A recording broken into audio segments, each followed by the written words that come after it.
Hola a todos y bienvenidos a este breve curso sobre el impuesto sobre el incremento del valor de los terrenos de naturaleza urbana, también comúnmente llamado como plusvalía municipal. Pues bien, la finalidad de este breve curso es explicar muy por encima en qué consiste este impuesto, este tributo de carácter local, y comentar también pues, los últimos pronunciamientos que ha tenido el Tribunal Constitucional en relación con esta materia y finalmente pues, las posibles soluciones o vías de actuación en relación con este tributo y fundamentalmente pues, con aquellos que ya han efectuado el abono del mismo como consecuencia de una transmisión. Pues bien, comenzando en primer lugar por lo que es propiamente el tributo, este impuesto. Como decimos, es un impuesto de carácter municipal, si bien es un impuesto de carácter potestativo, es decir, no es obligatorio para los ayuntamientos, sino que lo pueden establecer voluntariamente, tal y como se regula en este caso pues en el texto refundido. Sin perjuicio de lo cual, sí es cierto que son muchos los ayuntamientos que lo tienen constituido y por lo tanto pues las consecuencias de los pronunciamientos del Constitucional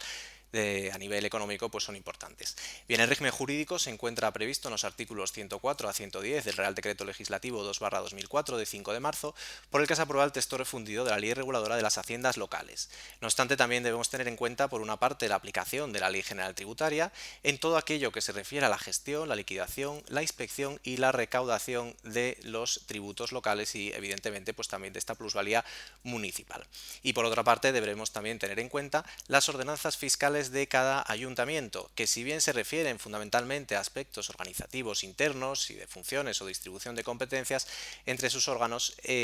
regulan con carácter fundamental para cada uno de los tributos y también pues lógicamente para la plusvalía aspectos concretos como son por ejemplo pues las bonificaciones del tributo, que también podrán establecer con carácter potestativo. Pues bien, yendo al hecho imponible, es decir, la definición del propio impuesto, nos lo encontramos en el artículo 104.1 del texto refundido. Así establece este artículo que el impuesto sobre el incremento del valor de los terrenos de naturaleza urbana es un tributo directo que grava el incremento de valor que experimenten dichos terrenos y se ponga de manifiesto a consecuencia de la transmisión de la propiedad de los terrenos por cualquier título o de la constitución o transmisión de cualquier derecho real de goce limitativo del dominio sobre los referidos terrenos. ¿A qué nos estamos refiriendo fundamentalmente? Pues en general a la transmisión mediante compraventa de estos inmuebles, que evidentemente son terrenos, siempre que sean de naturaleza urbana, y por otra parte también a la constitución o transmisión pues, de derechos reales, como establece el precepto, limitativos de dominio, como son por ejemplo pues, el usufructo, la servidumbre o derechos de superficie, supuestos estos que desde luego son menos comunes que la compraventa propiamente dicha. En relación con la base imponible, y es aquí donde se encuentra, digamos, lo mollar de este tributo y lo que ha planteado la mayor problemática en los últimos años. Establece el artículo 107.1 que la base imponible del impuesto está constituida por el incremento del valor de los terrenos, puesto de manifiesto en el momento del devengo y experimentado a lo largo de un periodo máximo de 20 años. Es decir, lo que estamos grabando es un incremento del valor de los terrenos que se pone de manifiesto en el momento en el que estos son transmitidos, es decir, pues generalmente en el momento de la formalización de la escritura pública de compraventa y siempre con un periodo máximo de 20 años. Todo lo que esté dentro de esos 20 años tributa. A efectos de la determinación de la base imponible, continúa estableciendo este precepto, habrá de tenerse en cuenta el valor del terreno en el momento del devengo. Y esto es fundamental, puesto que no nos estamos refiriendo a la comparación de valores de adquisición y de venta, sino que es un momento determinado y único, que es el del devengo. Generalmente insistimos pues la transmisión del terreno, de acuerdo con lo previsto en los apartados 2 y 3 de este artículo, que a continuación comentaremos, y el porcentaje que corresponda en función de lo previsto en su apartado cuarto. Por lo tanto, tenemos por una parte el valor del terreno en el momento del devengo y después aplicaremos las reglas de los apartados 2, 3 y 4. Pues bien, en el caso de la compraventa, y obviando los otros supuestos a que hemos hecho referencia de constitución o transmisión de derechos reales, centrándonos, como digo, en el caso de la compraventa, vemos que tendremos en cuenta el valor del terreno, excluida la construcción, evidentemente, puesto que estamos hablando únicamente de terreno y no de lo que se construye sobre el terreno o bajo el terreno. Se tendrá en cuenta, decimos, el valor a efectos del IBI en el momento del devengo, es decir, el valor catastral al tiempo de realizarse la venta. Por lo tanto, como valor del terreno tenemos en cuenta, de conformidad con el artículo 107.1, el valor catastral. En caso, y esto es una especialidad, en caso de que se haya realizado una actualización colectiva de valores catastrales, es decir, lo que comúnmente conocemos como la ponencia de valores, durante los 5 años anteriores al devengo, el ayuntamiento podrá reducir el valor del terreno, es decir, este valor catastral hasta un máximo del 60%, precisamente con la finalidad de que aquellos que realicen la transmisión del terreno pues justo después de la aprobación de esta ponencia de valores no se vean tan perjudicados como aquellos que han transmitido el terreno pues quizás unos días antes de la aprobación de la ponencia. Por lo tanto, se establece lo que podríamos denominar un coeficiente reductor, que también en este caso es de carácter potestativo para los ayuntamientos, por lo que estaremos a las ordenanzas fiscales de cada uno de los municipios. Pues bien, una vez que tenemos este valor catastral, deberemos aplicar los porcentajes a que se refiere el artículo 107.4. Son porcentajes que se establecen en la ley con carácter de máximos, es decir, que también nuevamente cada ayuntamiento podrá fijar un porcentaje menor y que se establecen en función del número de años de posesión, digámoslo así, o de tenencia del terreno entre la adquisición del mismo y la transmisión. Por lo tanto, nos encontramos con que si el periodo ese periodo es hasta un número de 5 años, se aplicará un máximo un 3,7%, hasta 10 años un 3,5%, hasta 15 años un 3,2% y finalmente el periodo máximo, que como decíamos es el de 20 años, se aplicaría un 3%. Pues bien, resumiendo, estas reglas dan lugar a la siguiente sistemática de aplicación. En primer lugar, cogeríamos este porcentaje que corresponde en función del número de años, se multiplicaría por el número de años completos de tenencia del terreno y este resultado a su vez se multiplicaría o se aplicaría sobre el valor catastral a que hemos hecho referencia anteriormente, con o sin reducción en función pues, de esa ponencia de valores. Por lo tanto, son estos tres elementos los que tenemos que tener en cuenta.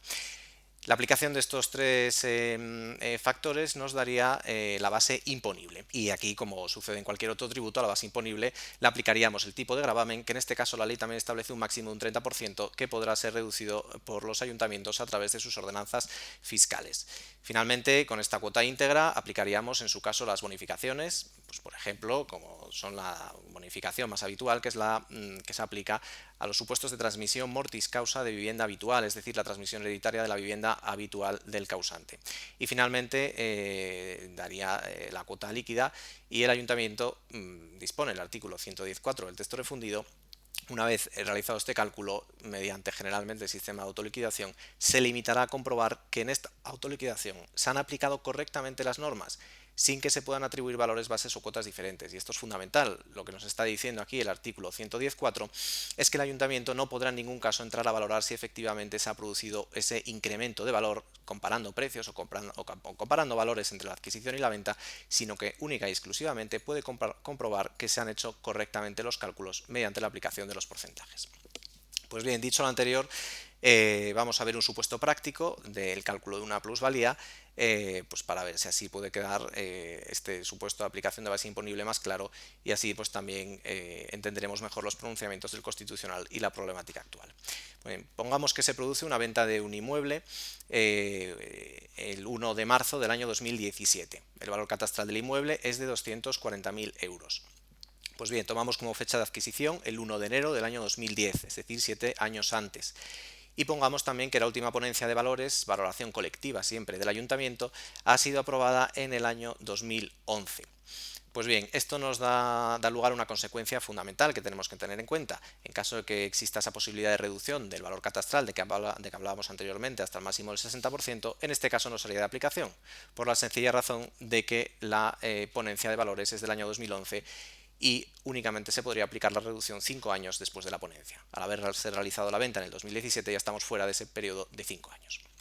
Pues bien, continuando también con las reglas y como señalábamos anteriormente, volvemos a la diapositiva anterior, deberemos tener en cuenta el número de años de tenencia completos. ¿Qué quiere decir esto? Que si como en el supuesto práctico que hemos puesto, la venta se produce, por ejemplo, el 1 de marzo del año 2017 y la adquisición fue el 1 de enero del año 2010, nos encontramos con que el periodo de tenencia pues, ha sido de 7 años y 2 meses. Pues bien, esos 2 meses no son tenidos en cuenta, puesto que siempre tendremos en cuenta años completos. Pues bien, ya yendo al cálculo de la base imponible, nos encontramos con que aplicaríamos, según la regla anterior, por este periodo de tenencia de 7 años, el porcentaje, pongamos que es el máximo que establecido en la ley, de hasta 10 años, es decir, un 3,5%. Lo encontramos aquí. Ese 3,5% se multiplicaría por el número de años completos de tenencia del inmueble, que sería 7 años, y nos daría un porcentaje, el 24,5%. Este porcentaje es el que se debe aplicar al valor catastral y nos daría lo que la ley considera como incremento de valor. Evidentemente es un incremento puramente teórico, puesto que se obtiene mediante la aplicación de una serie de fórmulas, de una serie de porcentajes, pero este es el incremento que para la ley actualmente ha obtenido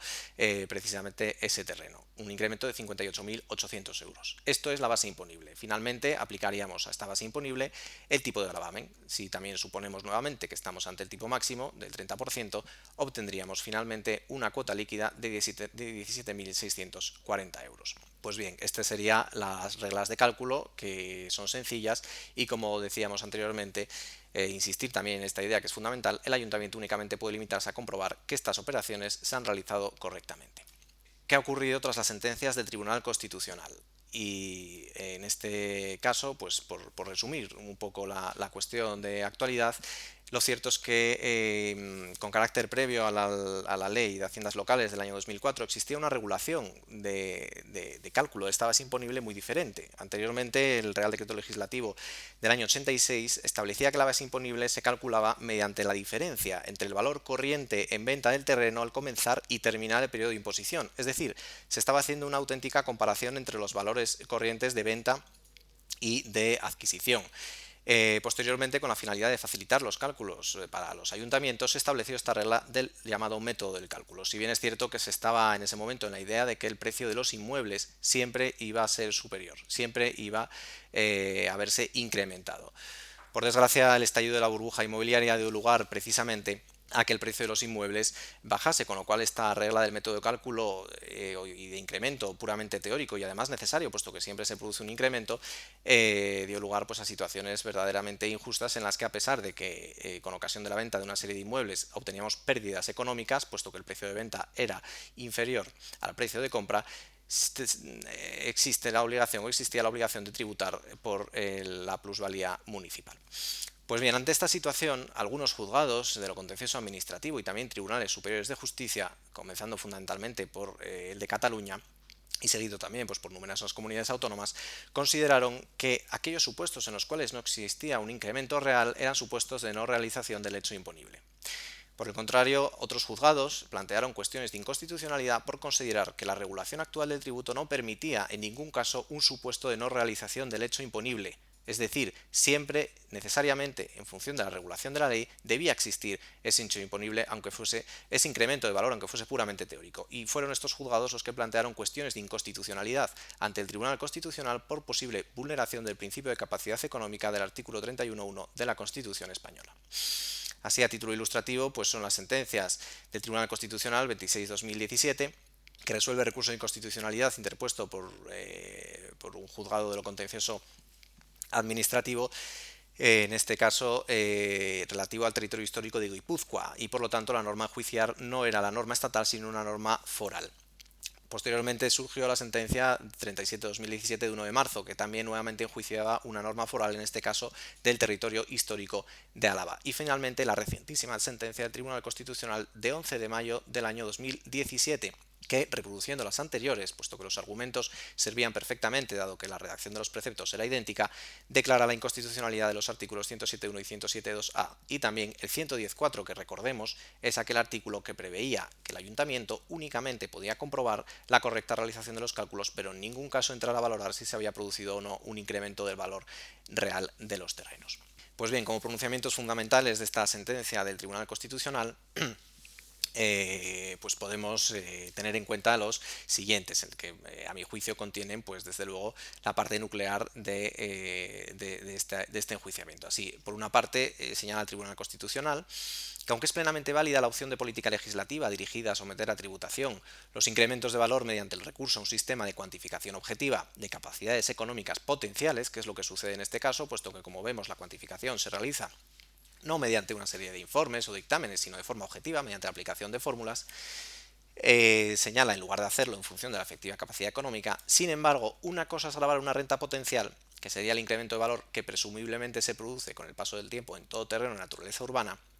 y otra cosa muy distinta es someter a tributación una renta irreal, puesto que en los casos en los cuales no se produce ese incremento de valor por el paso del tiempo, lo que estamos reclamando es una renta irreal o ficticia. Continúa señalando el Constitucional que basta con ser titular de un terreno, según la regulación actual, de naturaleza urbana para que se anude a esta circunstancia, es decir, la mera titularidad, como consecuencia inseparable e irrefutable un incremento de valor sometido a tributación, que se cuantifica de forma automática, es decir, mediante la aplicación al valor que tenga ese terreno a efectos del impuesto sobre bienes inmuebles al momento de la transmisión de un porcentaje fijado cada año, como hemos visto anteriormente en función de la fórmula. Y dice el Constitucional, con independencia no solo del quantum real del mismo, es decir, no solamente del incremento real del mismo, sino de la propia existencia de ese incremento. Es decir, lo que está el Tribunal Constitucional, en este caso, prohibiendo, digámoslo así, no es que se anude o que se establezca un incremento puramente teórico mediante la aplicación de fórmulas, sino que se mantenga ese incremento aun cuando en la realidad haya sido inexistente. Por eso dice finalmente que cuando se ha producido ese incremento en el valor del terreno transmitido, la capacidad económica pretendidamente grabada deja de ser potencial para convertirse en irreal o ficticia, violándose con ello el principio de capacidad económica. Pues bien, la conclusión del Tribunal Constitucional, como ya adelantábamos anteriormente, es precisamente que los artículos 107.1 y 107.2a relativos, recordemos, al hecho imponible y a la base, relativos fundamentalmente a la base imponible y a la forma de calcular la base imponible en los supuestos de transmisión, en este caso de terrenos, establece que se declara inconstitucional únicamente cuando no ha existido aumento del valor de los terrenos en el momento de la transmisión. También declara por otra parte inconstitucional el artículo 110.4 tan mencionado, que se refiere en este caso a la prohibición de los ayuntamientos de comprobar si ha existido o no verdaderamente un incremento de valor, o dicho de otro modo, en la medida en que impide que los sujetos pasivos puedan acreditar la existencia de una situación inexpresiva de capacidad económica. Pues bien, una vez declarada la inconstitucionalidad de tales preceptos, el Tribunal Constitucional reconoce la limitación de este órgano y encomienda al legislador la modificación del texto legal. Así, considera que debe indicarse que la forma de determinar la existencia o no de un incremento susceptible de ser sometido a tributación es algo que solo corresponde al legislador en su libertad de configuración normativa a partir de la publicación de la sentencia. O dicho de otro modo, es el legislador el que tiene que cambiar la configuración del tributo. Como ejemplo de esta modificación o de esta actualización normativa tenemos el decreto foral de Guipúzcoa, en el cual se ha añadido un inciso precisamente al hecho imponible, indicando que para que nazca será necesaria la existencia de incremento de valor de los terrenos. Y como forma en este caso de determinar esa existencia, se establece la comparación entre el valor de adquisición y el valor, en este caso, de la transmisión, por lo que volvemos otra vez a la redacción originaria de esta regla de la plusvalía. Pues bien, finalmente me gustaría comentar las vías de recurso con las que contamos en este caso, y así tenemos en cuenta o partimos de la base de que la mayor parte de este tributo se ha pagado mediante el sistema de autoliquidación. Por lo tanto, partiendo de esta base, que no tiene por qué darse en todos los casos o en todos los ayuntamientos, en primer lugar debemos de determinar si verdaderamente ha existido una minusvalía o ausencia de incremento de valor. Esto es fundamental, puesto que la inconstitucionalidad del precepto queda condicionada a esta situación fáctica, es decir, que haya existido un decremento o simplemente una ausencia de incremento de valor. En mi opinión, desde luego, la forma de acreditar esta circunstancia sería el informe pericial. Por otra parte, una vez sentado lo anterior, deberíamos comprobar que no se haya producido la prescripción del tributo. Así, debemos tener en cuenta que el periodo de prescripción en el supuesto de autoliquidaciones sería el de 4 años y contado siempre desde el día siguiente a la finalización del plazo para presentar esa autoliquidación de conformidad con los artículos 66 y 67.1 de la Ley General Tributaria. Por otra parte, en caso de que no se haya producido esta prescripción, tendremos que dirigirnos al órgano de gestión tributaria, que esto dependerá también de cada ayuntamiento, pudiendo ser bien el propio ayuntamiento o bien un órgano de gestión tributaria, como puede ser en la agencia tributaria local, como sucede, pues, por ejemplo, en el caso de Madrid, la Agencia Tributaria de Madrid. Emitiremos un escrito solicitando la rectificación de la autoliquidación y la devolución de los ingresos indebidos que se han practicado en esa autoliquidación. Nos remitimos a los artículos 123 y 221.4 de la Ley General Tributaria. En caso de denegarse esta rectificación o esta solicitud de rectificación, deberemos agotar la vía administrativa o económico-administrativa, según exista o no en el ayuntamiento constituida una oficina, consejo o tribunal de reclamaciones económico-administrativas. Aclarar que con carácter general los ayuntamientos de gran población, en este caso, pues sí deberían contar con esta oficina de reclamaciones económico-administrativas, por lo que deberemos tener en cuenta su existencia. En caso de que exista este Tribunal Económico-Administrativo, deberemos iniciar la vía económico-administrativa mediante la correspondiente reclamación, generalmente en plazo de un mes. En caso de que no exista, deberá interponerse un recurso de reposición que tiene carácter preceptivo y obligatorio previo a la vía contencioso administrativa. Nos remitimos también en este caso al artículo 14.2 del texto refundido de la Ley de Haciendas Locales. Desestimado expresa o presuntamente el recurso o reclamación, podrá interponerse finalmente el recurso contencioso administrativo ante los juzgados de lo contencioso administrativo que sean competentes por razón del territorio, de conformidad con el artículo 8 de la Ley de Jurisdicción Contencioso Administrativa. Finalmente, indicar también que si bien es cierto que la situación actualmente de la regulación de este tributo se encuentra, pues evidentemente pendiente de que el gobierno mueva ficha y promueva una modificación legislativa, lo cierto es que un criterio de prudencia pues aconsejaría, en caso siempre de que no se haya producido o no esté cerca la prescripción del tributo, esperar a la modificación legislativa, de modo que los ayuntamientos, que serán los primeros que reciban estas reclamaciones, puedan pronunciarse y cuenten con ese amparo legal para entrar a valorar esas situaciones de ausencia de incremento de valor que en la actualidad, desde luego, no pueden hacerlo o tienen grandes dificultades, puesto que, como hemos venido señalando a lo largo de la exposición, el propio texto refundido no contiene reglas para que el ayuntamiento pueda valorar las pruebas que aporte el contribuyente. Por mi parte nada más, espero haber servido de ayuda y si tienen pues alguna duda no duden en contactar con un asesor excelente. Muchas gracias y hasta luego.